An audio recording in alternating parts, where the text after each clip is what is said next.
Mark Rogers TV with you once again, counting down to college football 2011. We're just 8 days away from kickoff, and we are pumped. Not so pumped today in looking at the Big Ten doormat, the Indiana Hoosiers. Not a lot of hope in Bloomington. It's not basketball season where that program's been down too, but the history and the tradition is there, the recruiting base, and there's a lot of hope with head coach Tom Crean. Not so much on the gridiron, despite the arrival of a new head coach as well in Kevin Wilson from Oklahoma. Wilson succeeded as offensive coordinator. He's got a lot of schemes, a lot of creativity, but unfortunately couldn't bring all that speed and talent with him from Norman, Oklahoma. What he's got to work with right now are 3 quarterbacks pared down from a 5-man competition just a few weeks ago. That's not a good situation in trying to implement a new offense with 5 quarterbacks taking reps with the first team. We're down to 3 with just about a week to play, led by sophomores Dusty Keel and Edward Wright Baker. So they have limited experience, basically played a little bit mop-up duty in replacing Ben Chappell, who led a prolific Indiana offense last year with 3,300 yards passing, 24 touchdowns.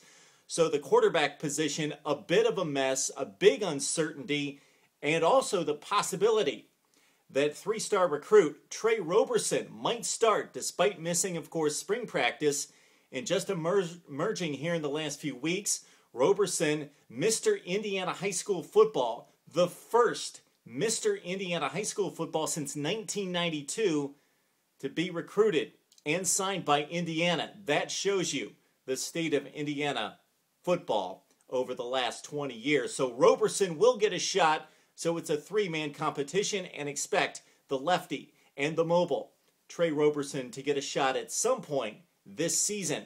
What's he got to work with? Well, a very outstanding group of receivers. That's the best position on the field, offense or defense, for Indiana, with in particular DeMarlo Belcher, NFL-type wide receiver. Unfortunately, his season highlighted or lowlighted in 2010 by a 4th down drop against Iowa, which would have won the game in Bloomington. But despite that, 78 receptions for Belcher, and also Dwight Wilson, a premier speed threat on the outside for Indiana. The running game was horrible last year, just 100 yards per game, last in the Big Ten. Darius Willis is back to bolster the attack. He's productive, but nothing dynamic.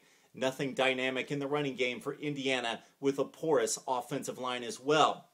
The offense, for as many uncertainties as exist there, the defense coming back with 6 starters, but we don't know if that's a good thing. It's a defense that gave up 30-plus points in 6 of 8 Big Ten games, also 34 to the likes of Arkansas State. Indiana, Larry Black is the big man up front. The defensive line, probably the strength of, again, a porous defense. Linebacker Zach Shaw, a 4-star recruit, the only 4-star recruit for the Hoosiers, may be pressed into duty and may have to play at linebacker right now for Indiana to have any chance to be decent on defense. It's a typical Big Ten schedule for Indiana, minus Nebraska, Minnesota, and Michigan. Virginia's the big non-conference game for the Indiana Hoosiers in 2011. Indiana fans, do you have any hope? Would love to hear what you have to say on Mark Rogers TV.